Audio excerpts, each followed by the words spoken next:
Thank you so much for staying with us. So have you ever been affected by, dirty smoke coming from vehicles on the roads? Rick on X says yes, especially when running and jogging on the streets and those vehicles pass by. Remember our WhatsApp line, 876-254-0693, 876-254-0693.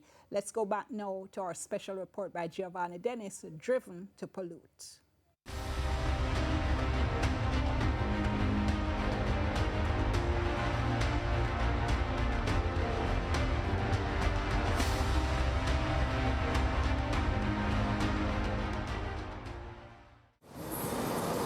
Areas with consistently high levels of PM2.5 include Spanish Town, Spanish Town Road, and other urban centers like Halfway Tree and Montego Bay.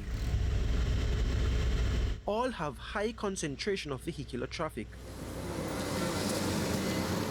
NEPA's 2024 data for Spanish Town shows peaks or elevated PM2.5 levels were generally seen between 6 and 10 a.m. in the mornings and 6 to 9 p.m. in the evenings. Vehicular emissions, therefore, have a significant impact on the air quality in Spanish Town. For Halfway Tree, elevated PM2.5 levels are generally seen between 7 a.m. and 11 p.m. The data therefore indicates that the high volume of traffic within this area affects the air quality throughout the day.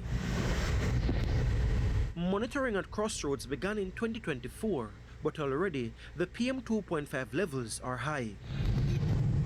Data for Spanish Town Road is also recent. Still, in 2024, the daily threshold was exceeded 68 times. We know that vehicular emissions are really impacting our urban areas. NEPA notes that in addition to vehicular traffic, Spanish Town Road is also impacted by frequent open burning activities in the area. NEPA only has monitoring sites in Kingston and St. Andrew, Maypen, Montego Bay, Spanish Town, and Manchester. The monitoring is not sufficient. We would have only been able to expand the network to include just about 5 parishes and 10 urban areas within those parishes. So there is need for expansion. In truth and in fact, it's not really an emerging issue. The actual assimilation of the data in a way that can make the case very clear is really for us emerging in terms of our ability to harness that data to present to our stakeholders. So what does this mean? How do we fix or solve this growing problem? First, let's look at our laws. The regulations for the Road Traffic Act 2022 on page 274 under environmental standards require that imports of used vehicles meet the in-use emission standards for the country or jurisdiction of origin. So, not Jamaican standards, but the standards of the country the used cars are coming from. But a 2024 study by researchers at the University of Oxford found that used vehicles sent from Great Britain to lower-income countries fail to meet British roadworthiness standards, are more polluting and less fuel efficient than those sent to be scrapped. Exported used vehicles generate at least 13 to 53% more emissions per mile than those that are scrapped or on the road in Great Britain. Dr. Saul Newman is one of the authors of the study.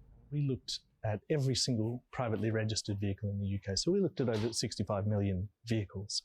And across all of these vehicles, we are consistently sending dirtier cars overseas than the ones we scrap. So if we remove this double standard, we have an enormous opportunity to clean up emissions in the developing world, simply by applying our own standards to the vehicles that are sent offshore. If it is that the countries that are exporting vehicles don't have the measures in place to say that, listen, we cannot export this to another country, it is not safe, it can have potential effects on the population, potential negative effects on the country's environment, then we too have a responsibility. The measures need to be at both points. It's all linked to what we refer to as climate justice in parentheses, in the sense that why are we assisting them when we should be the ones being assisted to reduce our emissions? So we are being burdened literally with their emissions from vehicles that may not be up to scratch literally. And here we are importing them at sometimes significant cost, but we are already adding to our own emissions load. But it's not just Great Britain that is exporting polluting, dirty vehicles to the developing world. A 2020 United Nations Environment Programme study noted millions of highly polluting used cars from rich countries are being dumped on developing nations. Between 2015 and 2018, some 14 million older, poor quality vehicles were exported from Europe, Japan, and the US. Up to 80% failed to meet minimum safety and environmental standards in the exporting countries. As well as causing accidents, these cars make air pollution worse and contribute heavily to climate change. That's a very strong statement, and I can understand the sentiment. I don't know if I would say they're dumping their garbage. There's a saying that what is garbage to one is treasure to a next. I'm just saying that as the country doing the importation, we need to have the legislation. To put a brake on this fast-growing problem, Jamaica implemented a pre-shipment inspection regime 7 years ago in 2018. But concerns have been raised by dealers. Jamaica imported just under 51,000 motor vehicles in 2022, roughly 26% more than the just over 40,000 in 2021. This is coming from just under 38,000 imports in 2018. We've asked the Jamaica Customs Agency for a breakdown of the data in the past decade. But from what is publicly available, the number of used cars imported is increasing, as well as the number of dealers, another growing concern. It is something that we have raised with the government as it relates to the things that are needed with the entry of coming as a used car dealer. I believe it needs to be stepped up. Regulation, I think there needs to be better regulation. Yes, better regulations in terms of assessing the persons, finding out where they are getting funds from and all of that. So I don't believe that proper vetting is done in that regard. For Linval Hamilton, the used car industry needs better regulation. There's much to be desired as it relates to the government really regulating the industry much better. It is something that we have been talking about for quite some time.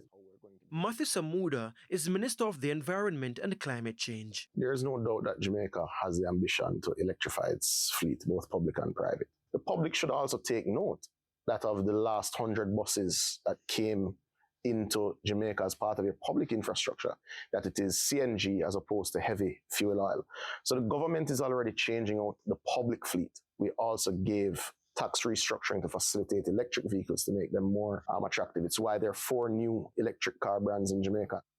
To reduce the number of internal combustion engine vehicles, the government has implemented tax relief measures to promote electric vehicles, EV, adoption, including a reduction in import duties from 30% to 10% and a 5-year exemption from vehicle license fees for electric vehicles that are 3 years old or less at the time of importation. They are cleaner, and cleaner meaning that they emit less of these toxicants. One of the additional effects of vehicle emission in particular, carbon monoxide is also a combustion gas, and carbon monoxide is that big thing when it comes to climate change, global warming. Linval Hamilton says there is an increase in demand for hybrid vehicles that use both fuel and electric charge. For the past 3 to 4 years, we have seen an increase in the demand for the hybrid vehicles, and this is because consumers have found that it's very beneficial in getting those type of vehicles as it relates to the fuel efficiency. Electric vehicles are being touted as a silver or golden bullet, but are they? Again, I admire your choice of words, because a bullet, whether it's golden or not, can cause serious harm. Electric vehicles have been touted to be much better for the environment for the same reasons, in that they tend not to be releasing this particle or the degree of particulate matter or the degree of these gases that we see coming from vehicles that use gas or diesel. That being said, There are still concerns as it pertains to the electric vehicles, and we definitely need more work in this area. Remember that these vehicles, is not that they're running on air. They're running on electricity that has to be generated from somewhere. The Oxford study calls for the UK's world-leading vehicle emission standards to be applied to all exported vehicles, which would see cleaner instead of dirtier vehicles sent to lower-income countries. Such measures would reduce economic burdens of vehicle ownership, as cleaner vehicles require lower ongoing maintenance and fuel costs, and align with increasing cleaner air and clean action calls. If our big brothers are sending out these vehicles, we need to have the legislation in place to have these vehicles checked, to ensure that these vehicles meet safety requirements as pertain to our laws, that we're not causing more harm than good. We need to be cognizant that it's not just a bother to be behind this bus or this truck or this car. Are you satisfied that that is happening right now, that we're doing enough checks to ensure that there's not more harm than good happening? With the explosion of the number of second-hand vehicle lots about the place, I surely hope so.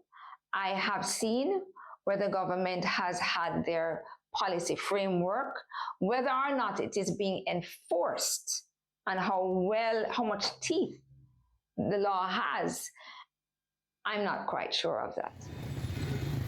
In the meantime, if you see such a vehicle, you might not be able to get away from it then and there. But if it means putting up your windows, changing lanes, if you're in a public transportation and trying to see if the driver can go elsewhere. For Leonard Smith, a better national conversation is needed. We need to look again at town planning, We need to look again at green spaces. We need to look at the choice that we make as individual Jamaicans, because if everyone decides that they want a car, we then have to actually think, is this really what we want our government to do? Give us open the door for everybody to be able to own a car. We need to start thinking of different ways that we should be, different choices that we need to make concerning transportation. You have to balance their competing needs. Your population requires transportation, modes of transportation. You may not be able to go totally EV or totally electric vehicles, so that the importation of these foreign used vehicles is a stopgap measure. What I think is appropriate, and what has been done in a number of countries, is that you limit the age of the vehicles that are being imported, in the sense that you're bringing in vehicles now that have reduced emissions. So in other words, you're not taking the worst of their worst. You're trying to take the best of what is available within that mechanism. Reporting for All Angles Investigates, I'm Giovanni Dennis.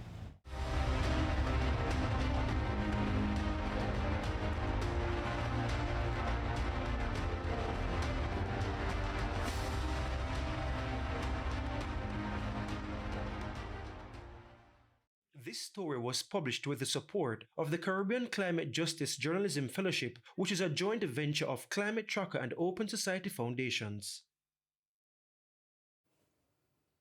All right, thank you so very much, Giovanni. And before we go to the break and then come back with our guests, couple of your comments on our WhatsApp line 2540693. Lloyd says, government makes it very difficult for ordinary Jamaicans to buy a new vehicle, so we will continue to have vehicular pollution. Another viewer says, lots of issues here, different fuels, engine size will mean different, I have no idea what this is, STDS, standards. There you go, thank you. Will most of our vehicles be able to meet these standards? And if not, where are the experts to diagnose and fix? And Luke in St. Elizabeth says, electric vehicle may give off cleaner emissions, but not all people can buy them or maintain them. In addition, some professions require a vehicle where there's currently no electric alternative in the country. Keep your comments coming, 2540693. When we come back after the break, our experts weigh in. Stay tuned.